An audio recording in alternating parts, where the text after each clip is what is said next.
اگلے چند ماہ جو اس نے امریکہ میں گزارے تھے وہ اس کی زندگی کے مشکل ترین دن تھے۔ وہ اس سے پہلے بھی کئی بار سیر و تفریح کے لیے اپنی فیملی کے ساتھ اور ان کے بغیر امریکہ اور یورپ جاتا رہا تھا، مگر اس بار جس طریقے سے سکندر نے اسے امریکہ بھجوایا تھا، اس نے جہاں ایک طرف اسے مشتعل کیا تھا تو دوسری طرف اس کے لیے بہت سے دوسرے پرابلمس بھی پیدا کر دیے تھے۔ اس کے جو دوست اے لیولز کے بعد امریکہ آ گئے تھے وہ امریکہ کی مختلف یونیورسٹیز میں پڑھ رہے تھے، وہ کسی ایک اسٹیٹ میں نہیں تھے۔ کچھ یہی حال اس کے رشتہ داروں اور کزنس کا بھی تھا۔ خود اس کے اپنے بہن بھائی بھی ایک جگہ پر نہیں تھے۔ وہ اپنی فیملی سے اتنا اٹیچ نہیں تھا کہ ان کی کمی محسوس کرتا یا ہوم سکنس کا شکار ہوتا۔ یہ صرف اس طرح اچانک وہاں بھجوائے جانے کا نتیجہ تھا کہ وہ اس طرح اضطراب کا شکار ہو رہا تھا۔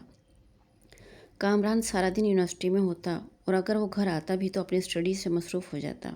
اس کے ایگزامس قریب تھے، جبکہ سالار سارا دن یا تو اپارٹمنٹ میں بیٹھا فلمیں دیکھتے رہتا یا پھر چینلز گھمانے میں مصروف رہتا، اور جب وہ ان دونوں کاموں سے بیزار ہو جاتا تو آوارہ گردی کے لیے نکل جاتا۔ اس نے وہاں اپنے قیام کے دوران نیو یارک میں اس علاقے کا چپا چپا چھان مارا تھا جہاں کامران رہ رہا تھا۔ وہاں کا کوئی نائٹ کلب، ڈسکو، پب، بار، تھیٹر، سینما یا میوزیم اور آرٹ گیلری ایسی نہیں تھی جہاں وہ نہ گیا ہو۔ اس کا اکیڈمک ریکارڈ ایسا تھا کہ جن 3 آئی وی لیگ کی یونیورسٹیز میں اس نے اپلائی کیا تھا، ان تینوں میں رزلٹ آنے سے پہلے ہی اس کی ایڈمیشن کی درخواستیں قبول کی جا چکی تھیں۔ وہ تینوں یونیورسٹیز ایسی تھیں جن میں اس کے دور یا قریب کا کوئی رشتہ دار نہیں تھا، اور یہ اس نے جان بوجھ کے کیا تھا۔ وہ جانتا تھا کہ سکندر عثمان اپنی پوری کوشش کریں گے کہ کسی ایسی یونیورسٹی میں ایڈمٹ کروائیں جہاں اس کے بہن بھائیوں میں سے نہیں تو کم از کم اس کے رشتہ داروں میں سے کوئی ضرور موجود ہو، تاکہ وہ اس کے بارے میں معلومات حاصل کرتے رہیں۔ سالار کی جگہ ان کا کوئی دوسرا بیٹا آئی وی لیگ کی کسی یونیورسٹی میں ایڈمیشن حاصل کرنے میں کامیاب ہو جاتا تو سکندر عثمان فخر میں مبتلا ہوتے۔ وہ اس چیز کو اپنی اور اپنی فیملی کے لیے اعزاز سمجھتے، مگر یہاں وہ اس خوف میں مبتلا ہو گئے تھے کہ وہ سالار پر نظر کیسے رکھ سکیں گے۔ سالار نے یونیورسٹیز میں سے ییل کو چنا تھا۔ اس کی وجہ یہ تھی کہ نہ صرف ییل میں اس کا کوئی شناسہ اور واقف کار نہیں تھا، بلکہ نیو ہیون میں بھی سکندر عثمان کا کوئی رشتہ دار اور دوست نہیں تھا۔ رزلٹ آنے کے بعد اسے یونیورسٹی سے میرٹ اسکالرشپ بھی مل گیا تھا۔ اپنی بہن بھائیوں کے برعکس اس نے ضد کر کے ہاسٹل میں رہنے کے بجائے ایک اپارٹمنٹ کرائے پہ لے لیا تھا۔ سکندر عثمان اسے اپارٹمنٹ میں رکھنے کے لیے تیار نہیں تھے، مگر اسکالرشپ ملنے کی وجہ سے اس کے پاس اتنی رقم آ گئی تھی کہ وہ خود ہی کوئی اپارٹمنٹ لے لیتا، کیونکہ یونیورسٹی کے اخراجات کے لیے سکندر اس کے اکاؤنٹ میں پہلے ہی ایک لمبی چوڑی رقم جمع کروا چکے تھے۔ حالانکہ ان کے سب سے چھوٹا بیٹا بھی اسکالرشپ لے رہا تھا، مگر سالار سکندر کو اللہ تعالیٰ نے خاص طور پر ان سے ہر وہ کام اور مطالبہ کرنے کے لیے بنایا تھا جو اس سے پہلے کسی نے نہ کیا ہو۔ وہ زمین پہ خاص طور پر انہیں تنگ کرنے کے لیے بھیجا گیا تھا۔ جس چیز کو ان کے دوسرے بچے مشرق کہتے وہ اسے مغرب کہتا، جسے وہ زمین قرار دیتے وہ اس کے آسمان ہونے پر دلائل دینا شروع کر دیتا۔ وہ ان کی باتوں، حرکتوں اور ضد پر زیادہ سے زیادہ اپنا بلڈ پریشر اور کولیسٹرول لیول ہائی کر سکتے تھے اور کچھ نہیں۔ نیو ہیون جانے سے پہلے سکندر اور طیبہ اس کے لیے خاص طور پر پاکستان سے امریکہ آئے۔ وہ کئی دن تک اسے سمجھاتے رہے تھے، جنہیں وہ اطمینان سے ایک کان سے سن کر دوسرے کان سے نکالتا رہا تھا۔ وہ کئی سالوں سے نصیحتیں سننے کا عادی تھا۔ وہ نصیحتیں اب اس پر قطعاً کوئی اثر نہیں کرتی تھیں۔ دوسری طرف سکندر اور طیبہ واپس پاکستان جاتے ہوئے بہت فکر مند تھے، بلکہ کسی حد تک خوفزدہ بھی۔ وہ ییل سے فائنانس میں MBA کرنے آیا تھا، اور اس نے وہاں آنے کے چند ہفتوں کے اندر ہی اپنے غیر معمولی صلاحیتوں کو ظاہر کرنا شروع کر دیا تھا۔ پاکستان میں وہ جن اداروں میں وہ پڑھتا رہا تھا، اگرچہ وہ بھی بہت اچھے تھے، مگر وہاں تعلیم اس کے لیے کیک واک تھی۔ ییل میں مقابلہ بہت مشکل تھا۔ وہاں بہت قابل لوگ اور ذہین اسٹوڈنٹ موجود تھے۔ اس کے باوجود وہ بہت جلد نظروں میں آنے لگا تھا۔ اس میں اگر ایک طرف اس کی غیر معمولی ذہنی صلاحیتوں کا دخل تھا تو دوسری طرف اس کے رویے کا بھی۔ ایشین اسٹوڈنٹس والی روایتی ملنساری اور خوش اخلاقی اس میں مفقود تھی۔ اس میں لحاظ اور مروت بھی نہیں تھا، نہ ہی وہ احساس کمتری اور مروبیت تھی جو ایشین اسٹوڈنٹس امریکہ اور یورپ کی یونیورسٹیز میں فطری طور پر لے کر آتے تھے۔ اس نے بچپن سے ہی بہترین اداروں میں پڑھا تھا، ایسے اداروں جہاں پڑھانے والے زیادہ تر غیر ملکی تھے، اور وہ اچھی طرح جانتا تھا کہ وہ بھی کوئی علم کے بہتے ہوئے سرچشمے نہیں ہوتے۔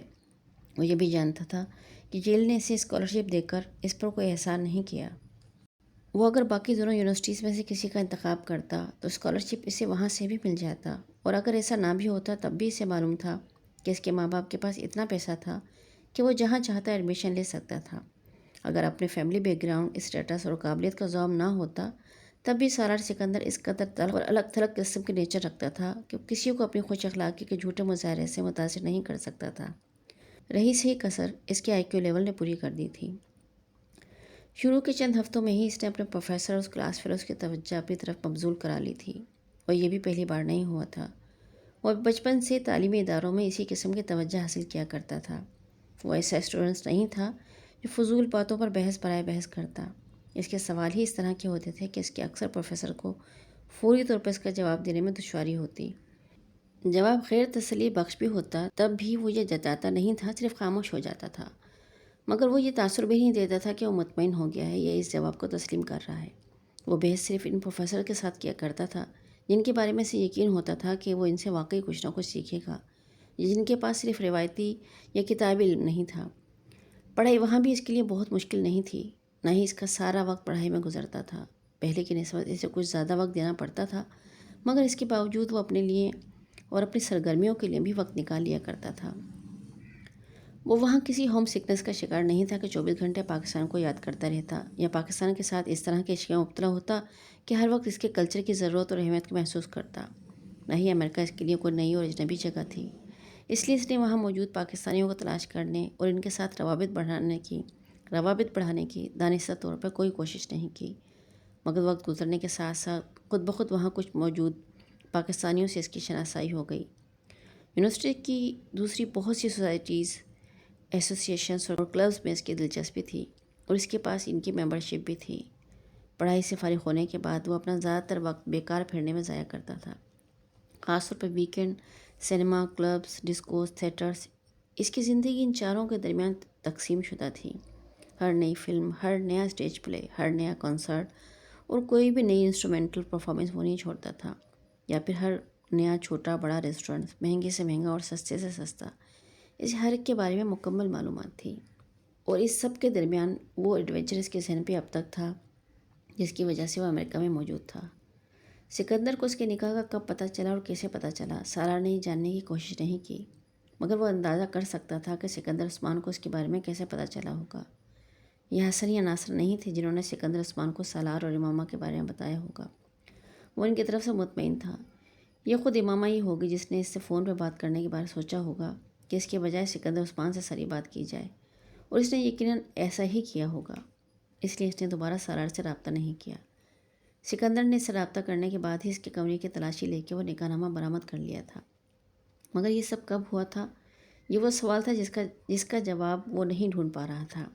جو بھی تھا، امامہ کے لیے اس کی ناپسندیدگی میں امریکہ سے آتے ہوئے کچھ اور اضافہ ہو گیا تھا۔ یک کے بعد دیگرے وہ اس کے ہاتھوں ذکر اٹھانے پہ مجبور ہو گیا تھا، اور اب پچھتاتا تھا کہ اس نے اس تمام معاملے میں امامہ کی مدد کیسے کی۔ بعض دفعہ اسے حیرانی ہوتی تھی کہ آخر وہ امامہ جیسی لڑکی کی مدد کرنے پر تیار کیسے ہو گیا تھا، اور اس حد تک مدد کے وہ اب ان تمام واقعات کے بارے میں سوچتے ہوئے بھی کوفت محسوس کرتا تھا۔ آخر میں نے اس کی مدد کیوں کی، جبکہ مجھے جو کرنا چاہیے تھا وہ یہ تھا کہ اس کے رابطہ کرنے پر میں وسیم کو، اس کے والدین کو، یا خود اپنے والدین کو اس سارے معاملے کے بارے میں بتا دیتا، یا پھر جلال کے بارے میں انہیں بتا دیتا، یا پھر اس کے کہنے پر اس کے ساتھ سیاسی نکاح ہی نہ کرتا، یا اسے گھر سے فرار ہونے میں تو کبھی اس طرح مدد نہ کرتا۔ بعض دفعہ اسے لگتا تھا کہ وہ کسی چھوٹے بچے کی طرح اس کے ہاتھوں میں استعمال ہوا تھا۔ اتنی فرما برداری، اتنی تابع داری، آخر کیوں؟ جبکہ وہ اس کے ساتھ کوئی تعلق یا واسطہ نہیں رکھتی تھی، اور وہ کسی طرح بھی اس کی مدد کرنے پر مجبور نہیں تھا۔ اب اس سے وہ سب کچھ ایک ایڈونچر سے زیادہ حماقت لگتا۔ وہ کسی سائیکولوجسٹ کی طرح امامہ کے بارے میں اپنے رویے کا تجزیہ کرتا اور مطمئن ہو جاتا۔ جو یہ وقت گزرتا جائے گا وہ مکمل طور پر میرے ذہن سے نکل جائے گی، نہ بھی نکلی تب بھی مجھے کیا فرق پڑتا ہے، وہ سوچتا۔ وقت گزرنے کے ساتھ ساتھ یہاں اس کے حلقہ احباب میں اضافہ ہونے لگا، اور اسی حلقہ احباب میں ایک کا نام سعد تھا۔ اس کا تعلق کراچی سے تھا۔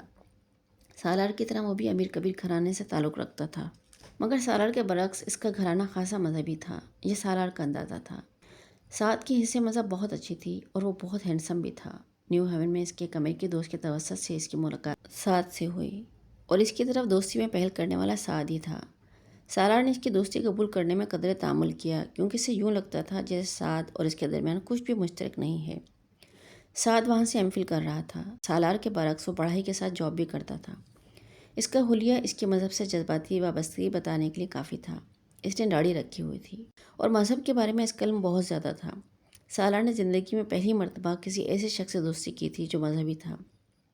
ساتھ 5 وقت کی نماز پڑھتا تھا اور دوسروں کو بھی اس کے لیے کہتا تھا۔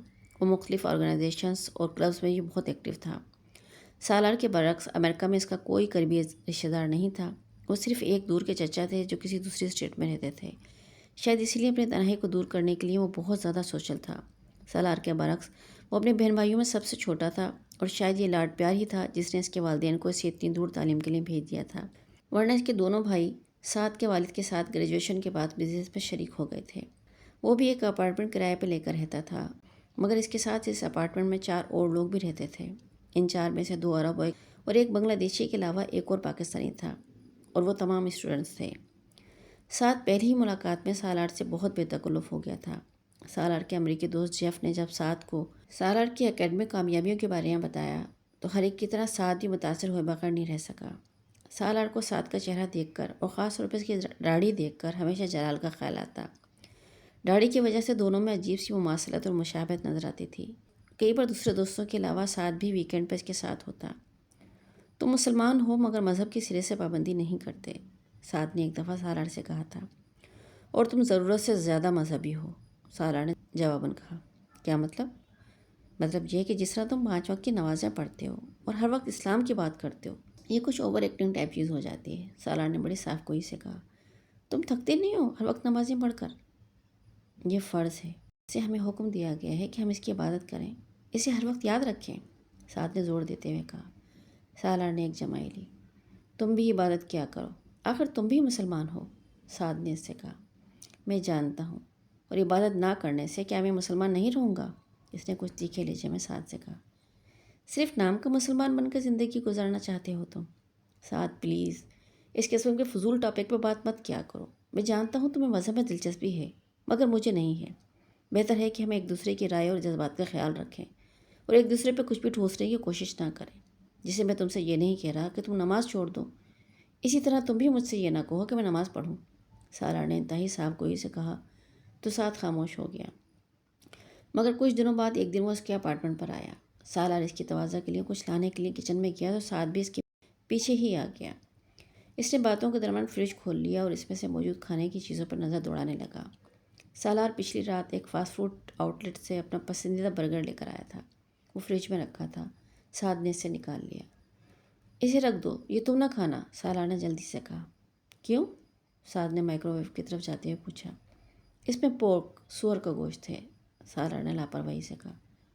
مذاق مت کرو، سعد ٹھٹک گیا۔ اسے مذاق والی کون سی بات ہے؟ سالار نے حیرانی سے اسے دیکھا۔ سعد نے اسے پھینکنے والے انداز میں پلیٹ شیلف پہ رکھ دی۔ تم پورک کھاتے ہو؟ میں پورک نہیں کھاتا، میں صرف یہ برگر کھاتا ہوں کیونکہ مجھے پسند ہے، سالار نے برنر جلاتے ہوئے کہا۔ تم جانتے ہو یہ حرام ہے اسلام میں؟ ہاں، اور پھر بھی؟ اب تم پھر وہی تبلیغ و واز شروع مت کرنا، میں صرف پورک ہی نہیں کھاتا، ہر قسم کا گوشت کھا لیتا ہوں، سالار نے لاپرواہی سے کہا۔ وہ اب فریج کی طرف جا رہا تھا۔ مجھے یقین نہیں آ رہا۔ خیر، اس میں بے یقینی والی کیا بات ہے، یہ کھانے کے لیے ہی ہوتا ہے۔ وہ فریج میں پڑے دودھ کے پیکٹ کو نکال رہا تھا۔ ہر چیز کھانے کے لیے نہیں ہوتی، سعد کچھ دل ملایا۔ ٹھیک ہے، تم کچھ زیادہ مذہبی نہ صحیح مگر مسلمان تو ہو، اور اتنا تو تم جانتے ہی ہوگے کہ پورک اسلام میں حرام ہے، کم از کم ایک مسلمان کے لیے۔ سالار خاموشی سے اپنے کام میں مصروف رہا۔ میرے لیے کچھ مت بنانا، میں نہیں کھاؤں گا، سعد یکدم کچن سے نکل گیا۔ کیوں؟ سالار نے مڑ کر اسے دیکھا۔ سعد واش بیسن کے سامنے کھڑا صابن سے ہاتھ دھو رہا تھا۔ کیا ہوا؟ سالار نے اس سے قدرے حیرانی سے پوچھا۔ سعد نے جواب میں کچھ نہیں کہا، وہ اسی طرح کلمہ پڑھتے ہوئے ہاتھ دھوتا رہا۔ سالار چپتی ہوئی نظروں سے ہونٹ بھینچے سے دیکھتا رہا۔ ہاتھ دھونے کے بعد اس نے سالار سے کہا، میں تو اس فریج میں رکھی کوئی چیز نہیں کھا سکتا، بلکہ تمہارے برتنوں میں بھی نہیں کھا سکتا۔ تم اگر یہ برتن کھا لیتے ہو تو وہ بھی پتہ نہیں کیا کچھ کھا لیتے ہو گئے۔ چلو باہر چلتے ہیں، وہیں جا کر کچھ کھاتے ہیں۔ یہ بہت انسلٹنگ ہے، سالار نے قدرے ناراضگی سے کہا۔ نہیں، انسلٹ والی تو کوئی بات نہیں ہے، بس میں یہ حرام گوشت نہیں کھانا چاہتا اور تم اس معاملے میں پرہیز کی عادی نہیں ہو، سعد نے کہا۔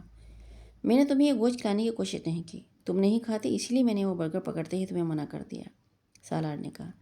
مگر تم کو تو شاید فوبیا ہو گیا ہے، تم اس طرح ریئیکٹ کر رہے ہو جیسے میں نے پورے فلیٹ میں اس جانور کو پالا ہوا ہے اور رات دن اس کے ساتھ رہتا ہوں، سالار ناراض سا ہو گیا۔ چلو باہر چلتے ہیں، سعد نے اس کی ناراضگی کو ختم کرنے کے لیے کہا۔ باہر چل کے کچھ کھائیں گے تو بل میں پے نہیں کروں گا، تم کرو گے، سالار نے کہا۔ ٹھیک ہے میں پے کر دوں گا، نو پرابلم، تم چلو، سعد نے اطمینان کا سانس لیتے ہوئے کہا۔ اور اگلی دفعہ تم میرے اپارٹمنٹ میں آتے ہوئے گھر سے کچھ کھانے کے لیے لے کر آنا۔ وہ اس ویکینڈ پر جھیل کے کنارے بیٹھا ہوا تھا۔ اس کی طرح بہت سے لوگ وہاں پھر رہے تھے۔ وہ کچھ دیر ادھر ادھر پھرنے کے بعد ایک بینچ پہ آ کے بیٹھ گیا۔ بہت لاپرواہی سے ایک آئس کریم اسٹک کھاتے ہوئے وہ ادھر ادھر نظریں دوڑانے میں مصروف تھا جب اس کی توجہ 3 سال کے ایک بچے نے اپنی طرف مبذول کر لی۔ وہ بچہ ایک فٹ بال کے پیچھے دوڑ رہا تھا۔ وہ اس سے کچھ فاصلے پر سیاہ حجاب اوڑھے ایک لڑکی کھڑی تھی جو مسکراتے ہوئے اس بچے کو دیکھ رہی تھی۔ وہ وہاں موجود بہت سے ایشر میں سے ایک تھی، مگر حجاب میں ملبوس واحد لڑکی تھی۔ وہ لاشعوری طور پہ اسے دیکھے گیا۔ وہ بچہ فٹ بال کو وہاں سے ٹھوکر لگاتے ہوئے آہستہ آہستہ اس کی بینچ کی طرف آ گیا تھا۔ ایک اور ٹھوکر نے بال کو سیدھا سالار کی طرف بھیج دیا۔ کسی غیر ارادی عمل کے تحت سالار نے اس کی طرف بیٹھے بیٹھے اپنے دائیں پاؤں میں پہنے ہوئے جاگرس کی مدد سے بال کو روکا اور پھر پاؤں ہٹایا نہیں بلکہ اسی طرح فٹ بال پر ہی رکھا۔ مگر اس بار اس کی نظر اس لڑکی کے بجائے اس بچے پہ تھی جو تیز رفتاری سے بال کے پیچھے اس کی طرف آ رہا تھا۔ اس کے بالکل پاس آنے کے بجائے وہ کچھ دور رک گیا۔ شاید وہ توقع کر رہا تھا کہ سالار بال کو اس کی طرف لڑکا دے گا، مگر سالار اسی طرح فٹ بال پر پاؤں رکھے بائیں ہاتھ سے آئس کریم کھاتے ہوئے دور کھڑی اس لڑکی کو دیکھتا رہا۔ شاید اسے توقع تھی کہ اب وہ قریب آئے گی۔ ایسا ہی ہوا تھا۔ کچھ دیر سے بال نہ چھوڑتے دیکھ کر وہ لڑکی کو چھلانگے سے آگے اس کی طرف آئی تھی۔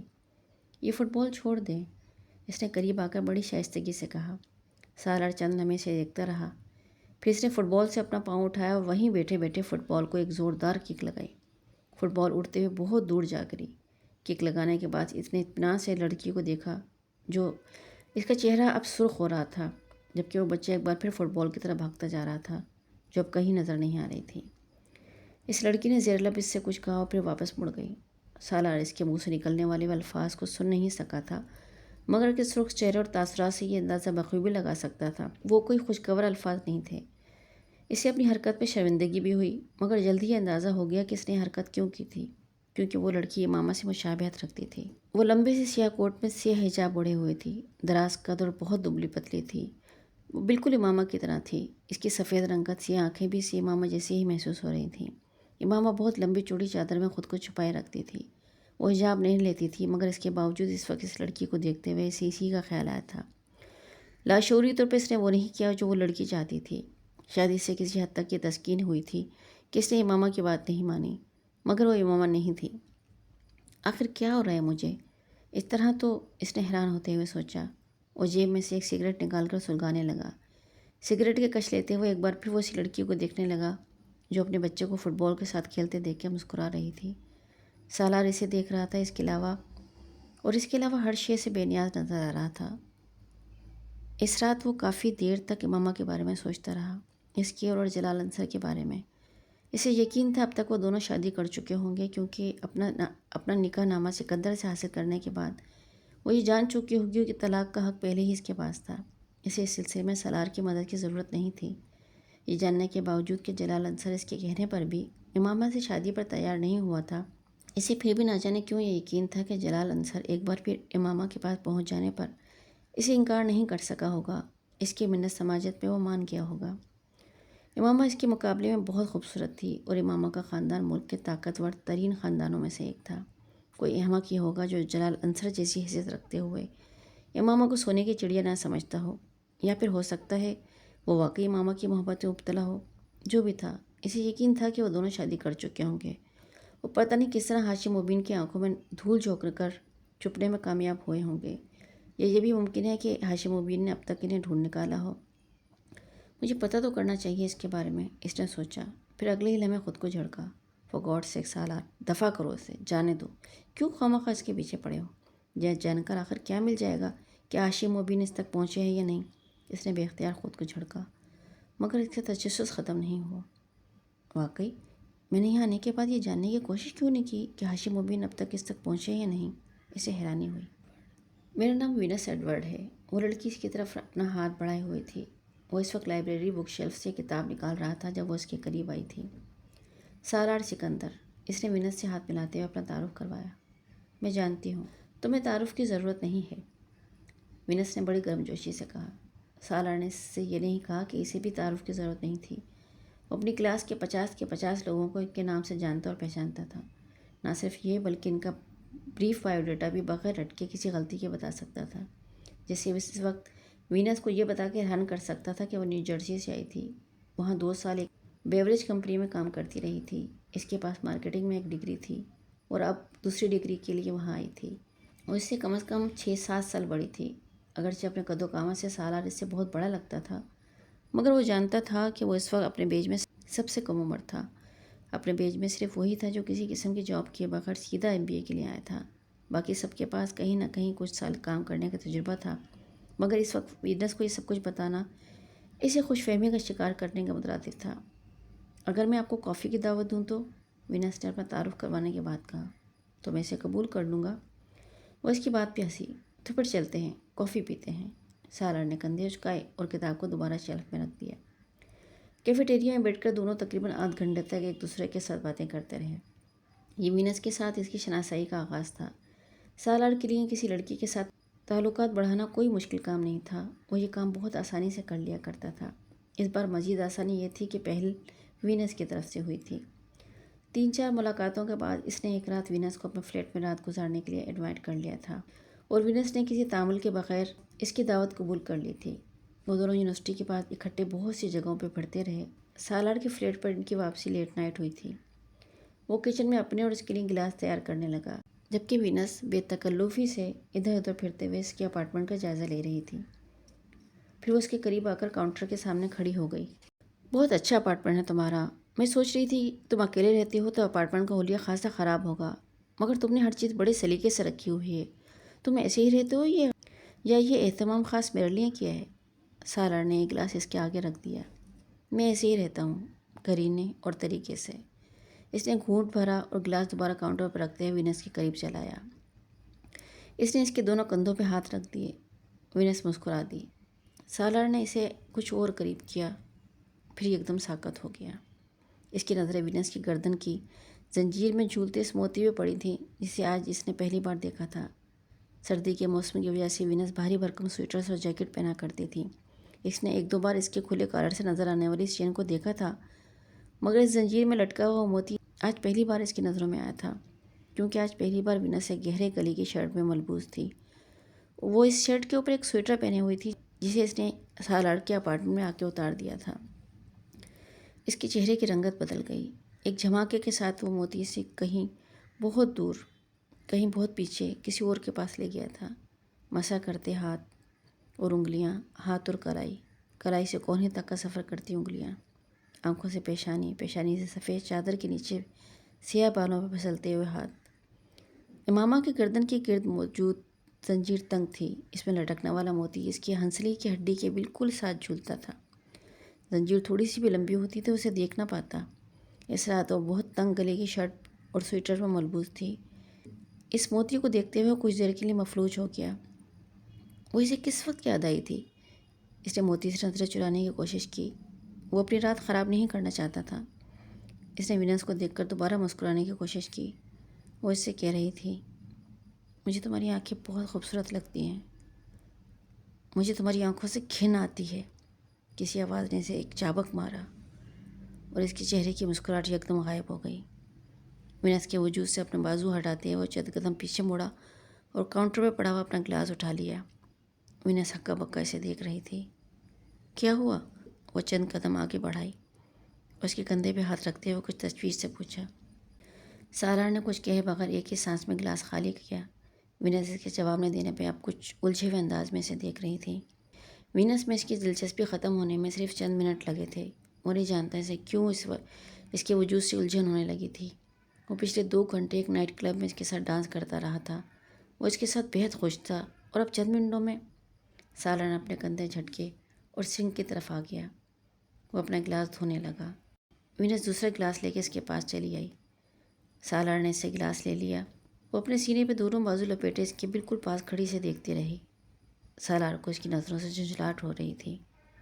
میری طبیعت کچھ ٹھیک نہیں ہے، گلاس کو شیلف پہ رکھتے ہوئے اس نے وینس سے کہا۔ وہ حیرانی سے اسے دیکھنے لگی۔ وہ بالواسطہ طور پہ اسے وہاں سے جانے کے لیے کہہ رہا تھا۔ وینس کے چہرے کا رنگ بدل گیا۔ سالار کا رویہ بہت توہین آمیز تھا۔ وہ چند لمحے سے گھورتی رہی، پھر تیزی کے ساتھ اپنا سویٹر اور بیگ اٹھا کر اپارٹمنٹ کا دروازہ دھماکے سے بند کر کے باہر نکل گئی۔ وہ دونوں ہاتھوں سے اپنا سر پکڑ کر صوفے پہ بیٹھ گیا۔ وینس اور امامہ میں کہیں کوئی کسی قسم کی مشابہت نہیں تھی۔ دونوں کی گردن میں موجود موتی بھی بالکل ایک جیسا نہیں تھا۔ اس کے باوجود اس وقت اس کی گردن میں جھولتے اس موتی کو دیکھ کر اسے بے اختیار وہ یاد آئی تھی۔ کیوں؟ اب پھر کیوں؟ آخر اس وقت کیوں؟ وہ بہت مشتعل ہو رہا تھا۔ اس کی وجہ سے اس کی رات خراب ہو گئی تھی۔ اس نے سینٹر ٹیبل پہ پڑا ایک کرسٹل کا گلدان اٹھایا اور پوری قوت سے دیوار پہ دے مارا۔ ویکینڈ کے بعد وینس سے اس کی دوبارہ ملاقات ہوئی، لیکن وہ اس سے بڑے روکھے اور اکھڑے ہوئے انداز سے ملا۔ یہ اس سے تعلقات شروع کرنے سے پہلے ہی ختم کرنے کا واحد راستہ تھا۔ اسے ہر اس عورت سے جھنجھلاہٹ ہوتی جو اسے کسی بھی طرح سے امامہ کی یاد دلاتی، اور وینس ان عورتوں میں شامل ہو گئی تھی۔ وینس جو اس کی طرف سے کسی معذرت اور اگلی دعوت کا انتظار کر رہی تھی، وہ اس کی اس رویے سے بری طرح دل برداشتہ ہوئی تھی۔ ییل میں یہ اس کا پہلا افیئر تھا۔ اگلے چند ماہ وہ پڑھائی میں بہت مصروف رہا، اتنا مصروف کہ امامہ کو یاد رکھنے اور اس کے بارے میں معلومات حاصل کرنے کی کوشش کو کل پر ڈالتا رہا۔ شاید یہ سلسلہ بھی چلتا اگر اس شام اچانک اس کی ملاقات جلال انصر سے نہ ہو جاتی۔ وہ ویکینڈ پہ بوسٹن گیا تھا جہاں اس کے چچا رہتے تھے۔ وہاں اپنے ایک کزن کی شادی اٹینڈ کرنے آیا تھا۔ اس شام سالار اپنے کزن کے ہمراہ تھا جو ایک ریسٹورنٹ چلا رہا تھا۔ وہ وہاں کھانا کھانے آیا تھا۔ اس کا کزن آرڈر دینے کے بعد کسی کام سے اٹھ کر گیا تھا۔ سالار کھانے کا انتظار کر رہا تھا جب کسی نے اس کا نام لے کر پکارا۔ ہیلو! سالار نے بے اختیار مڑ کر دیکھا۔ آپ سالار ہیں؟ اس آدمی نے پوچھا۔ وہ جلال انصر تھا۔ اسے پہچاننے میں لہجہ بھر کے لیے دقت اس لیے ہوئی تھی کیونکہ اس کے چہرے پر اب داڑھی غائب تھی۔ سالار نے کھڑے ہو کر اس سے ہاتھ ملایا۔ 1 سال پہلے کا ایڈونچر ایک بار پھر اس کی آنکھوں کے سامنے گھوم گیا۔ رسمی لیک کے بعد اس نے جلال کو رسماً کھانے کی دعوت دی۔ نہیں، مجھے ذرا جلدی ہے، بس آپ پر اتفاقاً نظر پڑ گئی تو آ گیا، جلال نے اپنی گھڑی پر نظر ڈالتے ہوئے کہا۔ امامہ کیسی ہے؟ جلال نے باتیں کرتے کرتے اچانک کہا۔ سالار کو لگا جیسے وہ اس کا سوال ٹھیک سے سن نہیں سکا۔ سوری، اس نے مذاق خانہ انداز میں استفسار کیا۔ جلال نے اپنا سوال دہرایا۔ میں امامہ کا پوچھ رہا تھا، وہ کیسی ہے؟ سالار پلکیں جھپکائے بغیر اسے دیکھتا رہا۔ وہ امامہ کے بارے میں اس سے کیوں پوچھ رہا تھا؟ مجھے نہیں پتا، یہ تو آپ کو پتہ ہونا چاہیے، اس نے کچھ الجھے ہوئے انداز میں کندھے جھٹکتے ہوئے کہا۔ اس بار جلال حیران ہوا۔ مجھے کس لیے؟ کیونکہ وہ آپ کی بیوی ہے۔ میری بیوی؟ جلال کو جیسے کرنٹ لگا۔ آپ کیا کہہ رہے ہیں؟ میری بیوی کیسے ہو سکتی ہے وہ؟ میں نے تو اسے شادی سے انکار کر دیا تھا۔ آپ اچھی طرح جانتے ہیں 1 سال پہلے آپ ہی تو آئے تھے اس سلسلے میں اس سے بات کرنے کے لیے۔ جلال نے اسے جیسے کچھ یاد دلایا۔ میں نے تو آپ سے یہ بھی کہا تھا کہ آپ خود اس سے شادی کر لیں۔ سالار بے یقینی سے اسے دیکھتا رہا۔ میں تو یہ سوچ کر آپ کے پاس آیا تھا کہ شاید آپ نے اس سے شادی کر لی ہو، وہ اب وضاحت کر رہا تھا۔ آپ نے اس سے شادی نہیں کی؟ سالار نے پوچھا۔ نہیں، آپ سے ہی تو ساری بات ہوئی تھی، میں نے انکار کر دیا تھا، پھر اس سے میری شادی کیسے ہو سکتی ہے؟ پھر میں نے سنا وہ گھر سے کہیں چلی گئی ہے، میں نے سوچا آپ کے ساتھ کہیں چلی گئی ہوگی، اس لیے تو آپ کو دیکھ کر آپ کی طرف آیا تھا۔ میں نہیں جانتا کہ وہ کہاں ہیں، میں تو پچھلے 7-8 ماہ سے یہیں ہوں، سالار نے کہا، اور مجھے یہاں آئے 2 ماہ ہوئے ہیں، جلال نے بتایا۔ مجھ سے ملاقات کرنے کے بعد کیا اس نے دوبارہ آپ سے رابطہ یا ملاقات کرنے کی کوشش کی تھی؟ سالار نے کچھ الجھے ہوئے انداز میں پوچھا۔ نہیں، وہ مجھ سے نہیں ملی۔ یہ کیسے ہو سکتا ہے؟ لاہور جا کر اس نے آپ سے رابطہ کرنے کی کوشش نہ کی ہو؟ سالار کو اس کی بات پہ یقین نہیں آیا۔ مجھ سے رابطہ کرنے سے کیا ہوتا؟ وہ آپ کے لیے گھر سے نکلی تھی، اسے آپ کے پاس جانا چاہیے تھا۔ نہیں، وہ میرے لیے گھر سے نہیں نکلی تھی۔ اب تو اچھی طرح جانتے ہیں کہ میں نے اسے بتا دیا تھا کہ میں اسے شادی نہیں کر سکتا، پھر یہ آپ مت کہیں کہ وہ میرے لیے گھر سے نکلی تھی۔ جلال کے لہجے میں اچانک کوئی تبدیلی آ گئی۔ ساری بات آپ ہی سے تو ہوئی تھی، کیا آپ واقعی سچ کہہ رہے ہیں کہ وہ دوبارہ آپ کے پاس نہیں گئی؟ میں آپ سے جھوٹ کیوں بولوں گا؟ اور اگر وہ میرے ساتھ ہوتی تو میں آپ کے پاس اس طرح پوچھنے کیوں آتا؟ مجھے دیر ہو رہی ہے، سالار کے لہجے میں اب بے نیازی تھی۔ آپ مجھے اپنا کانٹیکٹ نمبر دے سکتے ہیں؟ سالار نے کہا۔ نہیں، میں نہیں سمجھتا کہ آپ کو مجھے آپ سے دوبارہ رابطے کی ضرورت پڑ سکتی ہے، جلال نے بڑی صاف گوئی سے کہا اور واپس مڑ گیا۔ سالار کچھ الجھے ہوئے انداز میں اس کی پشت پہ نظریں جمائے رہا۔ یہ ناقابل یقین جلال سے نہیں ملی۔ کیوں؟ کہ اس نے واقعی میری بات پہ یقین کر لیا تھا کہ جلال نے شادی کر لی؟ سالار کو اپنا جھوٹ یاد آیا۔ مگر یہ کیسے ممکن ہے؟ وہ مزید الجھا۔ میری بات پہ سے یقین کیسے آ سکتا ہے جبکہ وہ کہہ بھی رہی تھی کہ اسے میری بات پہ یقین نہیں ہے۔ وہ کرسی کھینچ کے دوبارہ بیٹھ گیا۔ اور اگر وہ جلال کے پاس نہیں گئی تو وہ کہاں گئی؟ کیا کسی اور شخص کے پاس جس سے اس نے مجھے بے خبر رکھا؟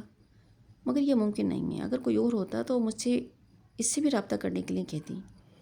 اگر وہ فوری طور پر جلال کے پاس بھی نہیں گئی تھی تو سکندر سے نکاح نامہ لینے اور نکاح کے حق کے بارے میں جاننے کے بعد اسی کے پاس جانا چاہیے تھا۔ وہ نہیں جانتا تھا کہ اس نے جلال کی اس فردی شادی کے بارے میں اسے کیوں نہیں بتایا۔ شاید وہ اسے پریشان کرنا چاہتا تھا، یا پھر یہ دیکھنا چاہتا تھا کہ اب وہ کیا کرے گی، یا پھر شاید وہ بار بار اس کے مطالبے سے تنگ آ گیا تھا کہ وہ جلال کے پاس جائے اور جلال سے رابطہ کرے، اور وہ ایسا کرنے کی وجہ نہیں جانتا تھا۔ جو بھی تھا، بہرحال اسے یقین تھا کہ امام جلال کے پاس جائے گی۔ مگر سالار کو پتہ چل گیا اس کی توقع اندازے کے برعکس وہ وہاں گئی ہی نہیں۔ ویٹر اب کھانا سرو کر رہا تھا۔ اس کا کزن آ چکا تھا۔ اب وہ دونوں باتیں کرتے ہوئے کھانا کھاتے رہے، مگر سالار کھانا کھاتے اور باتیں کرتے ہوئے بھی مسلسل امام اور جلال کے بارے میں سوچتا رہا۔ کئی ماہ بعد یکدم وہ اس کے ذہن میں پھر تازہ ہو گئی تھی۔ کہیں ایسا تو نہیں کہ وہ دوبارہ اپنے گھر چلی گئی ہو؟ کھانا کھاتے کھاتے اسے اچانک خیال آیا۔ ہاں، یہ ممکن ہے۔ اس کا ذہن متواتر ایک ہی جگہ اٹکا ہوا تھا۔ مجھے پاپا سے بات کرنی چاہیے، انہیں یقیناً اس کے بارے میں کچھ نہ کچھ پتہ ہوگا۔ سکندر عثمان بھی ان دونوں شادی میں شرکت کے غرض سے وہیں آئے تھے۔ واپس گھر آنے کے بعد رات کے قریب جب اس نے سکندر کو تنہا دیکھا تو اس نے ان سے امامہ کے بارے میں پوچھا۔ پاپا، کیا امامہ واپس اپنے گھر آ گئی ہے؟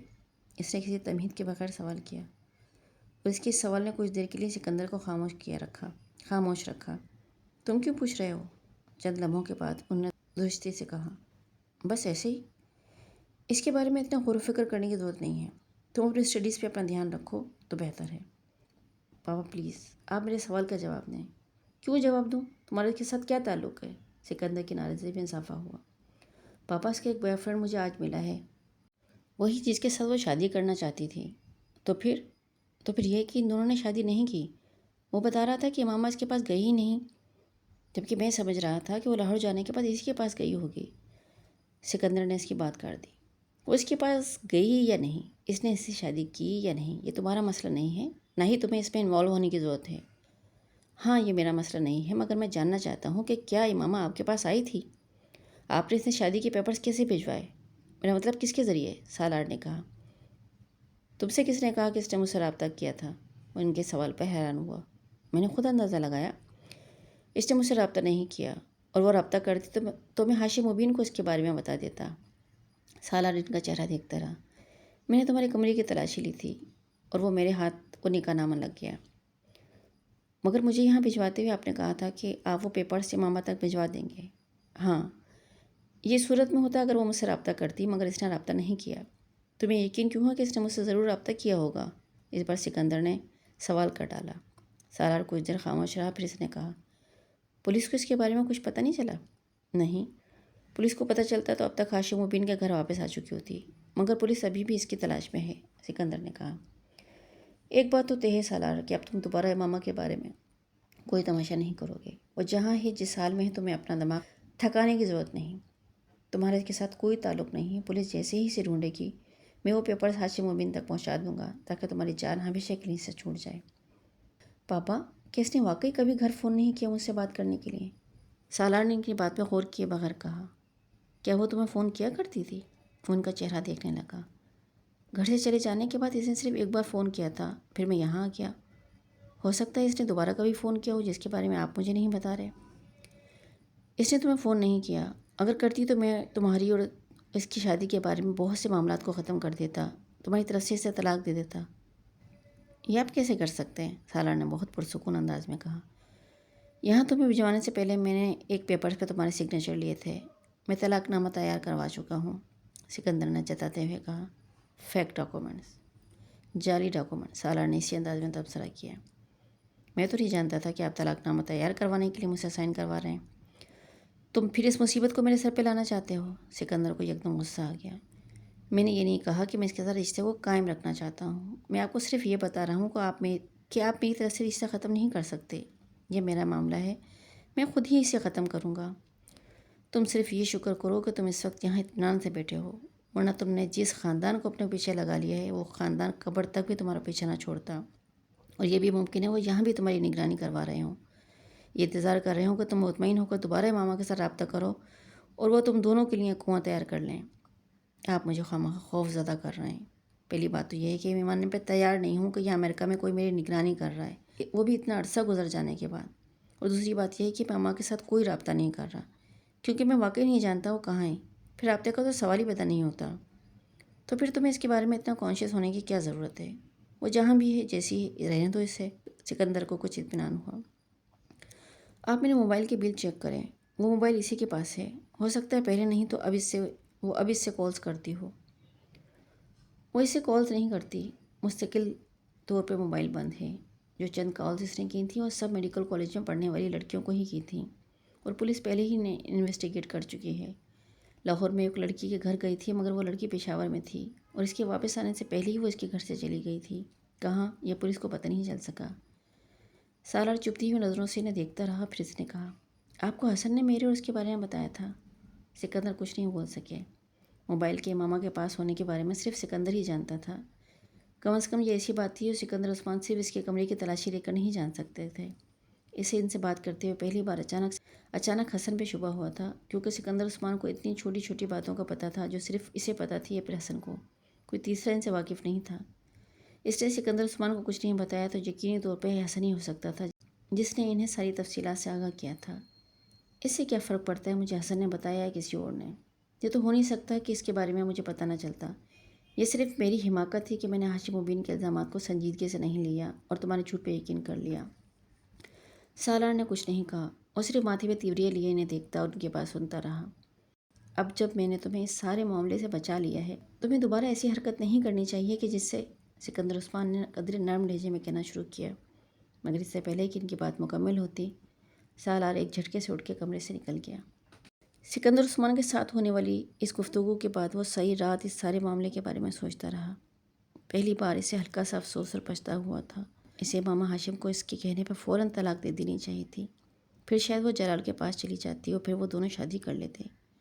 ماما کے لیے بہت ناپسندیدگی رکھنے کے باوجود اس نے پہلی بار اپنی غلطی تسلیم کی۔ اس نے دوبارہ مجھ سے رابطہ نہیں کیا، وہ طلاق لینے کے لیے کورٹ نہیں گئی، اس کے خاندان والے بھی ابھی تک اسے نہیں ڈھونڈ سکے، وہ جلال انصر کے پاس بھی نہیں گئی، تو پھر وہ آخر کہاں گئی؟ کیا اس کے ساتھ کوئی حادثہ؟ وہ پہلی بار بہت سنجیدگی سے کسی ناراضی یا غصے کے بغیر اس کے بارے میں سوچ رہا تھا۔ یہ تو ممکن نہیں ہے کہ وہ مجھ سے اتنی شدید نفرت اور ناپسندیدگی رکھنے کے بعد میری بیوی کے طور پر کہیں خاموشی کی زندگی گزار رہی ہو۔ پھر آخر کیا وجہ ہے کہ ماما کسی کے ساتھ بھی دوبارہ رابطہ نہیں کر رہی؟ اب تک جب 1 سال سے زیادہ گزر گیا ہے، کیا وہ واقعی حادثے کا شکار ہو گئی ہے؟ کیا حادثہ پیش آ سکتا ہے اسے؟ اس کے بارے میں سوچتے سوچتے اس کی ذہنی روح ایک بار پھر بہکنے لگی۔ اگر کوئی حادثہ پیش آ گیا تو میں کیا کروں؟ وہ اپنے رزق پہ گھر سے نکلی تھی، اور حادثہ تو کسی کو بھی کسی بھی وقت پیش آ سکتا ہے۔ مجھے اس کے بارے میں اتنا فکر مند ہونے کی کیا ضرورت ہے؟ پاپا ٹھیک کہتے ہیں، جب میرا اس کے ساتھ کوئی تعلق نہیں ہے تو پھر مجھے اس کے بارے میں اتنا تجسس بھی نہیں رکھنا چاہیے، خاص طور پہ ایک ایسی لڑکی کے بارے میں جو اسی حد تک احسان فراموش ہو، جو اپنے آپ کو دوسروں سے بہتر سمجھتی ہو اور جو مجھے اتنا گھٹیا سمجھتی ہو۔ اس کے ساتھ جو بھی ہوا ٹھیک ہی ہوا، وہ اسی قابل تھی۔ اس نے اس کے بارے میں ہر خیال کو ذہن سے چٹکنے کی کوشش کی۔ کچھ دیر پہلے کی تعصف آپ میں سنجیدگی وہ محسوس نہیں کر رہا تھا، نہ ہی اس سے اب کسی قسم کے پچھتاوے کا احساس تھا۔ وہ ویسے بھی چھوٹی چھوٹی باتوں پر پچھتانے کا عادی نہیں تھا۔ اسے سکون کے عالم میں آنکھیں بند کر لیں۔ اس کے ذہن میں اب دور دور تک کہیں امام ہاشم کا تصور موجود نہیں تھا۔